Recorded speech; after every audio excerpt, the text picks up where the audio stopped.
Tonight's episode begins with tension inside the TD Garden.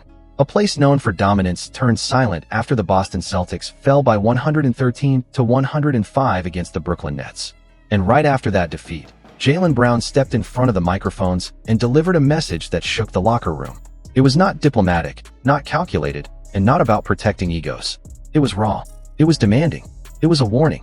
Before we go deeper into how this statement is already changing the atmosphere inside the Celtics, hit the like button, subscribe, and click the hype button, because what is coming next will reshape how fans view this team moving forward. The Celtics dropped to 8-8 on the season after collapsing in the second and third quarters. The Nets did not steal this win by accident. They took the energy, they dictated the rhythm, and when Boston reacted, it was already too late. The fourth quarter push cut the deficit to 96-94, but Michael Porter Jr. scored 16 points in the final period and finished with 33 in total. While most of the roster faded, Brown was one of the few bright spots.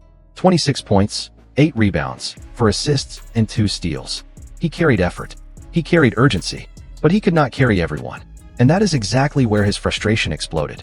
On the post-game podium, Jaylen Brown said, "Come ready to play, or don't come at all. No excuses. No softening." The message was aimed at the entire roster. He repeated later that every player is paid to do what they love. And if they show up without energy and without the will to win, they are doing a disservice to Celtic basketball. When a star speaks like that, it means this is no longer about one bad night. It is about habits. It is about complacency. It is about identity. And right now, Boston is dangerously close to losing all three. Derek White scored 6 points, hitting only 2 of 13 shots.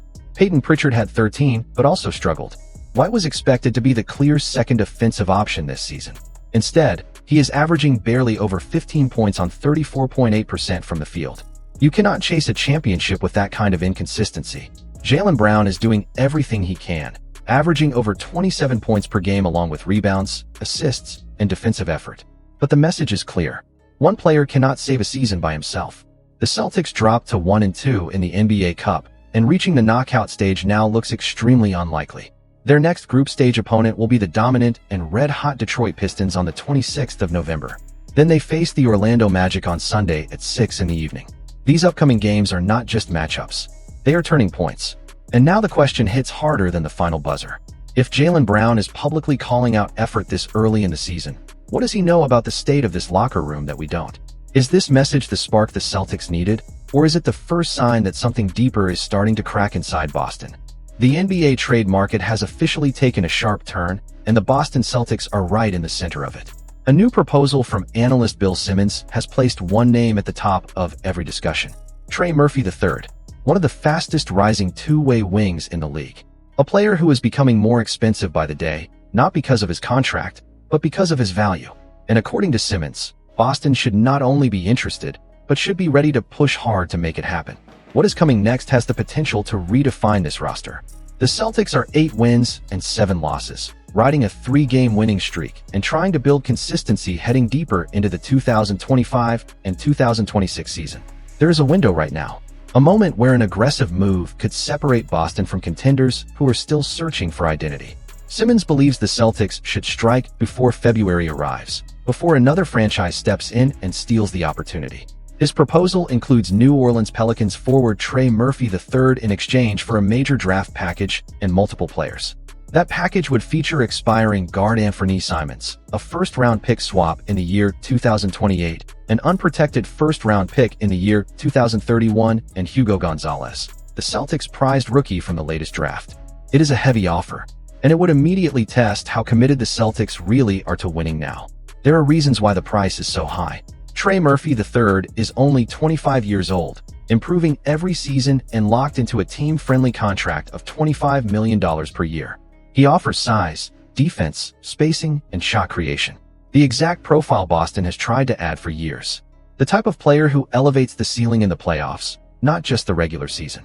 And if that skill set lands next to Jason Tatum and Jaylen Brown, every scout in the league knows the impact. It forces defensive rotations to break. It forces teams to pick their poison, and it gives Boston another closer in tight games. But this is where the situation becomes complicated. The Celtics already sacrificed depth and draft capital in recent seasons. Going after Murphy would mean doubling down on a championship timeline that leaves absolutely no room for error. It would also mean betting on future assets for present power. And the truth is simple. There is no guarantee that New Orleans accepts.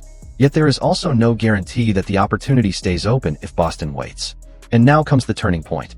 If the Celtics truly believe their championship window is open at this exact moment, are they willing to risk young talent, draft control, and roster flexibility to add Trey Murphy III? Or will hesitation today become the regret that fans talk about for the next decade? Right now, the Boston Celtics are winning games, adjusting lineups, and fighting to stay alive in a season filled with pressure. But behind closed doors, there is a topic that keeps resurfacing. A topic that divides analysts and fans. A possible return that could instantly change the size and ceiling of this roster.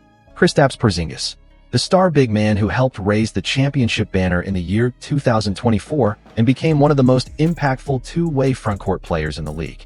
Some insiders see the door closed. Others are not so sure. And when the Celtics are battling injuries and looking for answers at the power forward spot, this story becomes impossible to ignore. Porzingis played 99 games across 2 seasons in Boston, averaging 19.8 points, 7 rebounds, and 1.8 blocks. He spread the floor. He protected the rim. He fit perfectly next to Jason Tatum and Jaylen Brown.